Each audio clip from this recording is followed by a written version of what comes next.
I am mainly a self-taught marketer, meaning that I've been working in the game industry for the past 5 years, mainly with indie studios, friends, working on their student titles, on their past site projects. I'm also a visual arts and new media academic. I've made my studies in Paris 7 University. And I don't entirely come from video games. My video games is really my passion. I've been wanting to work in video games since I was, 10, 12.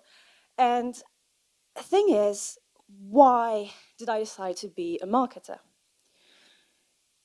I love listening to people. So this is me entering food. It's time to do some marketing. There are all video games everywhere, taken from an event in London where there were video games on 3 floors. It was amazing. And Twitter. Twitter is so amazing too. And I'll talk about this later. So, sorry. So yeah, I love talking to people. I love listening to people. Everyone is happy. And I love listening to them. I love listening to them. I love listening to them talking about what they love. And I want to transmit that earnest passion. I wanted to learn to do it professionally. And the thing is, game marketing has a long history. It lacks any kind of coherence, but I'll talk about this later. And as much as we consider games as an art form, the industry still erects walls between roles, like this. I've been using the term game creator because when I think that game dev as a term pops up the idea that everyone that works in the game industry are designers, are programmers, are artists, people like that. So if we only use dev, we unconsciously exclude a wide range of game making. And when I say wide, I mean at least 80% of what makes a game. QA, sound, production, acting, voice acting, animation, distribution, community development, management, and marketing. Even narration and writing are still way too often patched on games at the very end of the production. Preconception about all these rules are very, very alive today. Mainly that they can be done later, meaning after that the game has been deemed playable, or even when they are done. Marketing arises often at last in game creators' minds, and I want to change this radically. Ooh, radically. And I'm starting here. So, what do you hear most about marketing? Like, really, it's a question. Does anyone, what pops in mind when I say marketing in games for you? I don't need it. If my game is good, it will sell. Thank you. Anyone else? When we talk about game marketing? Oh, okay. Thank you, Hannah. Super expensive. Yeah, money. Money is a thing. Oh, okay. Yeah. You come in at the last minute and change my designs. That's bad, actually. I hate that. I hate when marketing does that. It's not marketing's rules, I think, to change the design of a game. Anyone else? Yeah? Yeah, no? Yes, no? Okay. So, yeah. Very good point. If the game is good, it's going to sell itself. Marketing isn't just about selling your game. It's a strategy. We have to talk about what a marketer is first. The model I've met the most in the industry is the freelance marketer, someone that comes at very specific moments for very specific tasks and services. So you pay as a contract, but they are not here to stay. They're just here to patch something onto the game as a side need. But the thing is, it could be a win-win situation because it means that you're saving money by just contracting them when you need them. But the thing is, it's actually not. Here are a few examples of things that marketing can bring. They can bring a budget. Yeah, that kind of money. You can steal all the money. So yeah, marketing is part of your budget. Most of the time people, when they are budgeting a project, they budget man hours, people hours into the game they're going to make. They are including programmers, they're including artists, they're including producers. However, they don't think about marketing, and it comes as an extra expense. But the thing is, it shouldn't be. It should be something that is included in your production. So it can help with budgeting. Marketing can help with research. Market research is a thing. And with market research, which takes a long time because you have to know what kind of game you want to make, what kind of public you want to target. When I say market research, these two words cover a wide range of like work. It takes months. It can take an entire year to do. And with the market research, what you get is information about your economic model. It's information about also your position in the market. What are the games you want to have? What games are influencing you? What games you want to copy? What the games you don't want to copy? Etc. etc. Your economic model. How do you want to monetize a game, for example? Do you want advertising? Do you want a free-to-play? Do you want a premium game? But if you're doing a mobile game, it's only too risky to make a premium game because it's difficult to sell when it's your first game, for example. Funding too. Finding funding is extremely important, as we saw with the Belgium industry talk. There's a wide range of public funding that can help you. There are investors. However, how do you talk to them? How do you present your project to them? A marketer could be very, very useful in that kind of moment. Localization. It's not a translate button. It doesn't exist. It's like, oh yeah, we can port your game to Nintendo Switch. We have a button to press. It doesn't happen. Same for localization. Do you want to first do only your native language? That's okay, but the thing is, most people speak either English or, as you see on Steam, Cantonese. How much is it to pay a translator to translate your game into Chinese? Also, Brazilian Portuguese is really a good market too. Oh yeah, relations. So, people meeting people, making handshakes. You're going to have maybe to talk to publishers. Again, how do you present your game to a publisher? Can you be a bit honest and show them a prototype, something that is a bit broken, but really conveys what you want to do with the end product? How do you talk to the press? How do you talk to the press? Do you want to talk about what it's like to create your game, or do you want to really focus on just the game, on the story of the game, on the characters? And then the community. Signing autographs is cool, but first they have to know you. And do you go to events? Do you want to have presence at these events? Because sometimes you want your game to be, for example, at the Tokyo Game Show, but can you afford to go to Tokyo?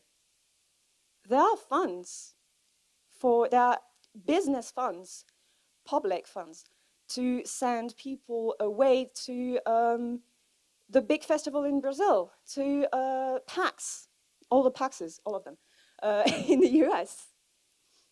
But you have to find them, you have to talk to them way in advance. So, and oh yeah, this. That's events. That's your booth. These are people who want your game. They want it. So yeah, how do you talk to your public even though they all know that your work is in progress? They will have questions.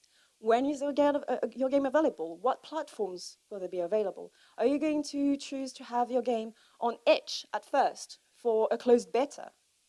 You can do that, that's amazing. Are you going to go directly on Steam without an alpha or a beta?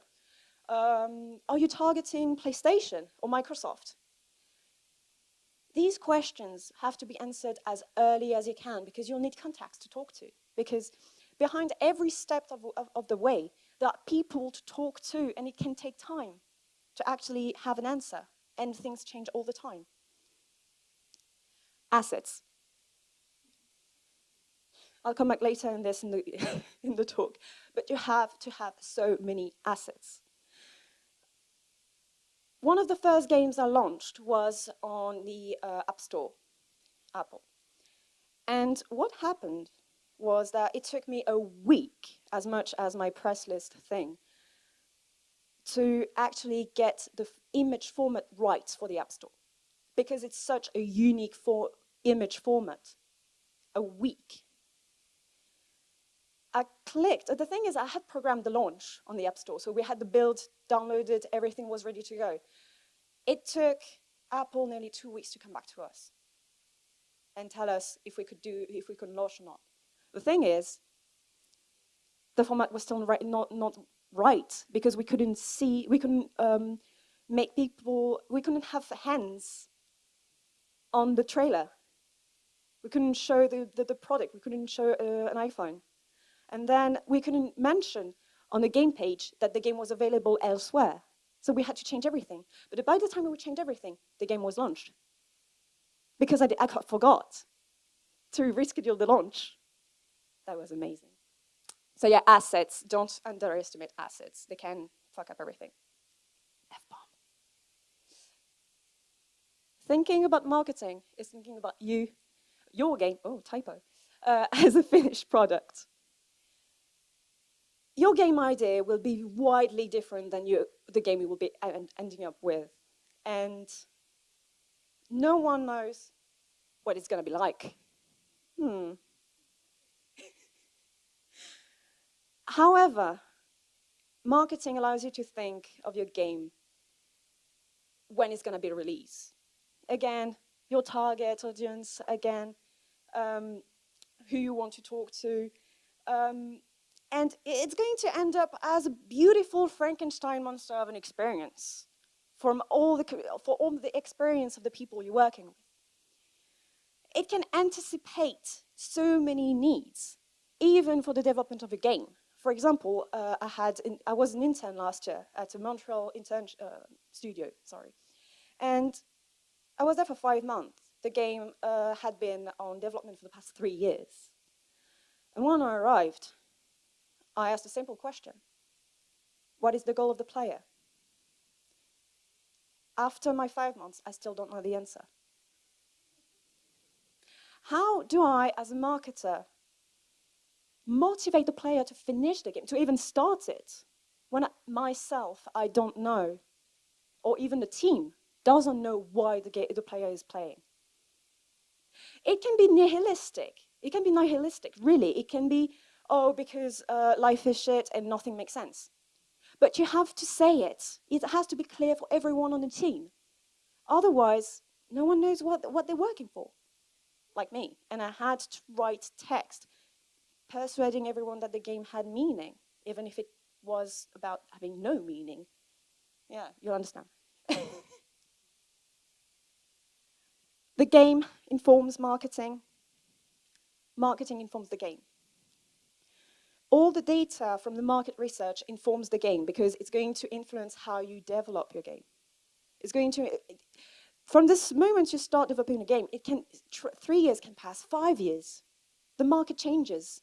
There are new games every day. Maybe you were making a game starting from a trend, and 5 years pass, and the trend is over. But you have finished your game. It's tough. It's really tough. How do you write with that? Then this continuous feedback loop can be very important. For example, I have Ooblets. What is marketing first game development?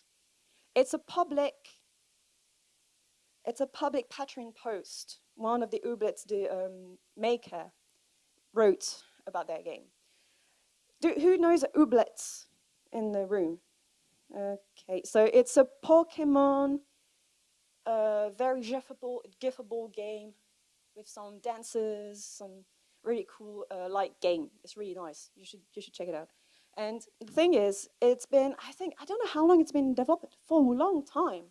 But the thing is, they have been feeding the community just like Landfall did about their game, continuously, give them gifts. The community gave them new features to add to their game, gardening, training, combat.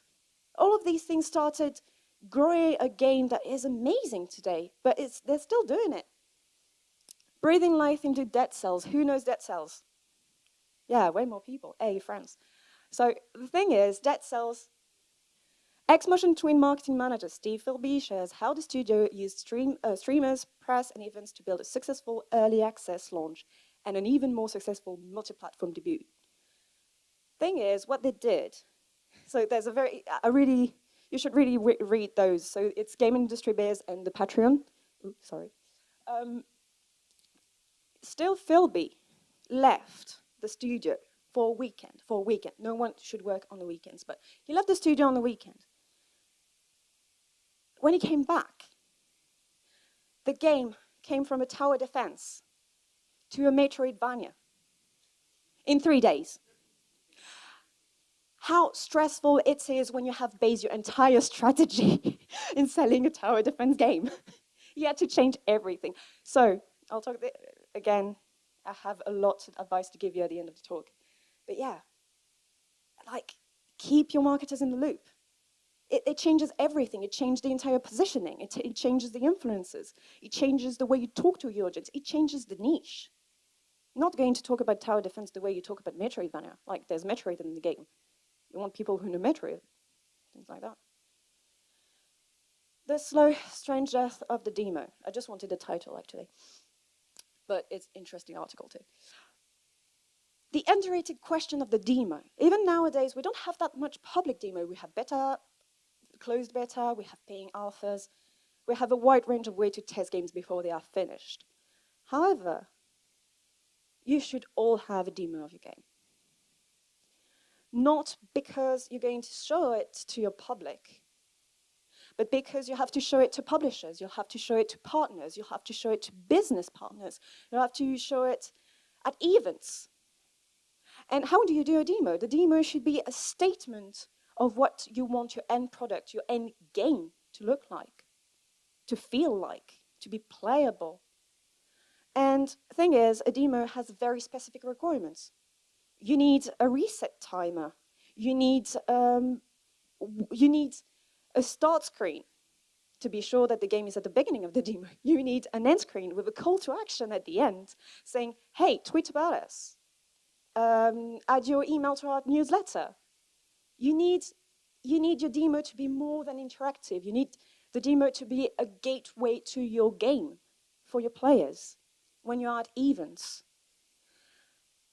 You also need a different formats of demo for partners. Do you want to show them a bit more of prototypey because you want to show them how your development is going? That's important.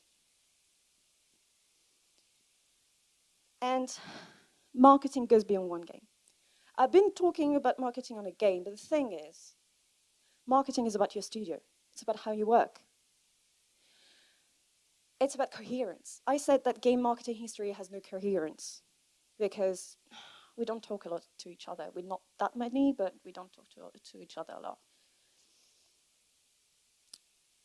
It's about branding. Branding is a sort of dirty word. It's about who you are. Why are you making a game? What do you want to bring to the industry? What don't you want to bring? What do you want to say to the press?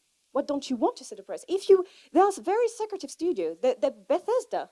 What is Bethesda saying to the industry when they are releasing to the press their copies only 2 days before the launch? No, that's true. It's a power move. Like, usually you need press, but they're taking the stance of saying, no, this is our game. This is for the audience. Is it good? Is it bad? We don't know, but it's for Bethesda. So if you're not doing something, it still means something. And you have to know why. All these things have to be listed, written down, and clear to you. Otherwise, if someone is asking you, why are you not doing this thing since it's working for this or the game or this or the studio? You're like, oh, I don't know. Yeah. Sure. If you know what you're not doing something, I think it's even more important than what you're doing, why you are doing something. Then participation to the scenes. I said, how are you contributing to the industry? But how are you contributing locally to other studios? Everyone knows each other in the industry, nationally, internationally, locally, for a town. I think everyone here knows each other by at least like 1 or 2 degrees. And mostly, it helps to know where you want to go next. Do you want to stop making games? Do you want just a one-off? Just one game? It happens. Do you want just to finish your student game? Yeah, sure, we all want that. That'll be cool. Do you want to create a series? Do you want to create episodic games? Do you want to create a company? Do you want to create a corporation? Like collaboration thing.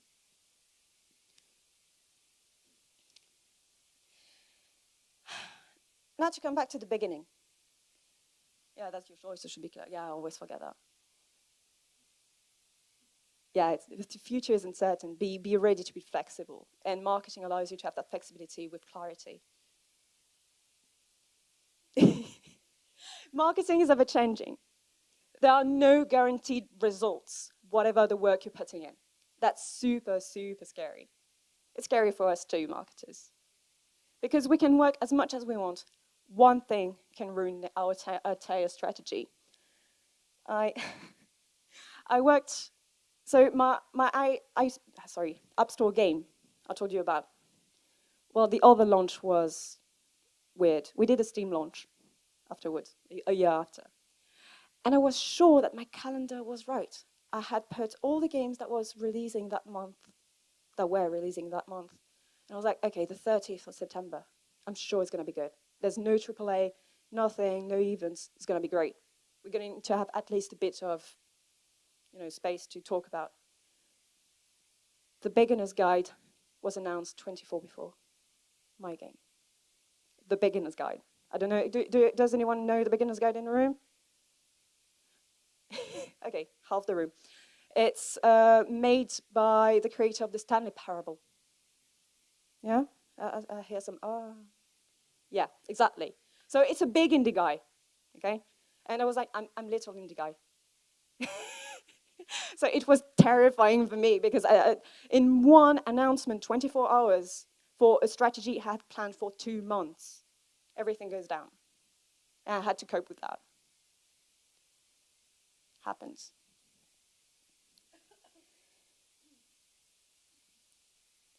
My goal is to raise awareness. This is the power of love. Marketers are not your enemy, even if sometimes they look like it. But we are not. We're here to help you. We're here to collaborate with you. And I believe that marketers shouldn't take over creation. That's bad. Don't do this. But however, it's a collaboration. Marketers are translators of your intent to your audience. They're here to help, and you're here to help them make their work easily. I want to ingrain the idea, the potential of marketing in people's mind, that as much as you choose a specific engine to make a specific game, you need a specific marketing for your game. Marketing is like your engine. It's a social, luck, money engine. And without it, you'll have a game. It will be playable, but who will play it? Really? And to understand how to use that engine, you need to recruit a fucking marketer. So, some advice, okay? Because I just wanted to have some advice, like practical things. Be sure to have a marketing person to talk to when you have a game idea that sticks and before you make a prototype. They might know about early development funding to help you cope with the early days. And that means looking out for marketing people because, as I said, we're not that many, but we are hard to find. Go to events, use Twitter. Marketers love Twitter, I love it. But in advance, contact them, send them a tweet, ask them, hey, I want to meet, I want to talk about something. Everyone in the industry is ready for that, even journalists. So keep contact with marketers. You never know if you need one. And just be careful about what you talk about your project with people. I know it's a bit of a contradiction, but yeah, it's a paradox, but select the information you're saying to people. Otherwise, I mean, some people will be like, oh yeah, that was a great idea and I heard this guy talk about it, but maybe we could do it better. Yeah.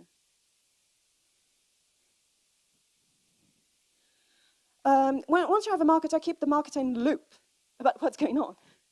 Really. Tell them what's going on. Because if you have, for example, a big design meeting, invite the marketer in, or at least send them an email summary of what's going on. Otherwise, they'll be stressed out. Your game is influencing the marketing. Keep them in the loop.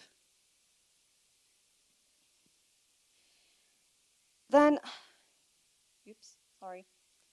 Marketers are naturally curious, so even when you have hardcore technical talks, do tell them about it. Because, for example, I love learning how games are made. That's because, for example, really, I've been learning Unity a bit. And Unity has events, it has Unite. It has funding for, indies. It has several ways of supporting you early. It can give you, visibility on social media for your prototypes.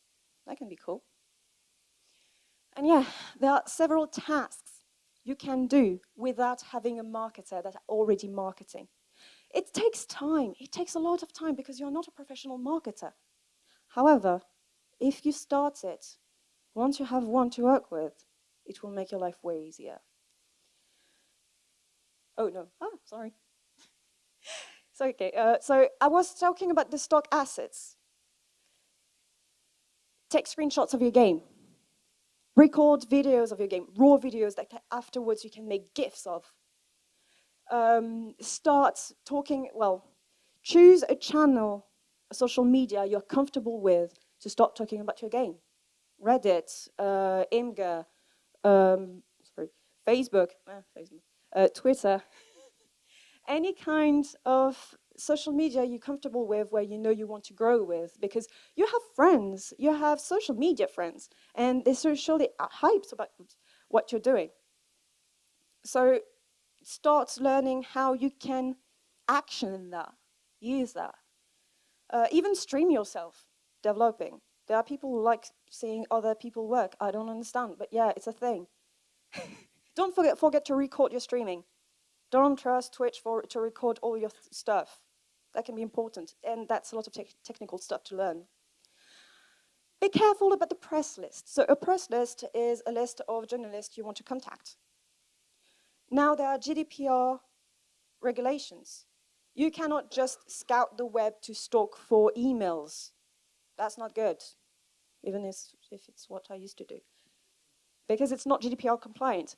But it's an opportunity for you to go forward and ask journalists their email on Twitter at events. Make it a human relation. Don't just have screens in front of you, because it's a bit awkward when you start talking to a journalist and then an email say, "Hi, first name." And you're like, "Who are you? I never talked to you. Why are you friendly to me?" And it can like cold emailing journalist doesn't get you a lot of feedback. Prepare a press kit. There is Do Press Kit, which is a free press kit that allows you to understand which basic assets you need for your game. Screenshots, journalistic accolades, trailer, so many things, really. Description. You'll need to talk about your game specifically. You can do one for your studios. It can be a summary of all the things I've talked before. Who you are, why you are doing it. And then calendars. We forget about this. Having an events and an event submission calendar is so important for you to have, to be sure, for example, planning milestones. Do you want to be ready for GDC? Do you want to be ready for E3? Do you want to be ready for Indicate? Indicate submissions are way more complex than you think. I don't know if anyone has ever submitted a game to Indicate. Yeah? 1, 2, 3. Yeah, exactly. It's really difficult. But the cool thing about submitting to Indicate is that you submit your game for all the indicate events. So that's like 5 games at a time. Yeah, sorry, I have 4 fingers, but so. And keep an eye on releases. Like as I said, you can't, nowadays you cannot plan when another game releases, because there are games every day. There are hundreds of games releasing every day. However, you cannot compete with E3. You cannot compete with Day of the Devs. Day of the Devs is a very good event where you don't really need to go to. But yeah, it's a lot of work. It's genuinely a lot of work. And that's why, again, you need a marketer. Question time.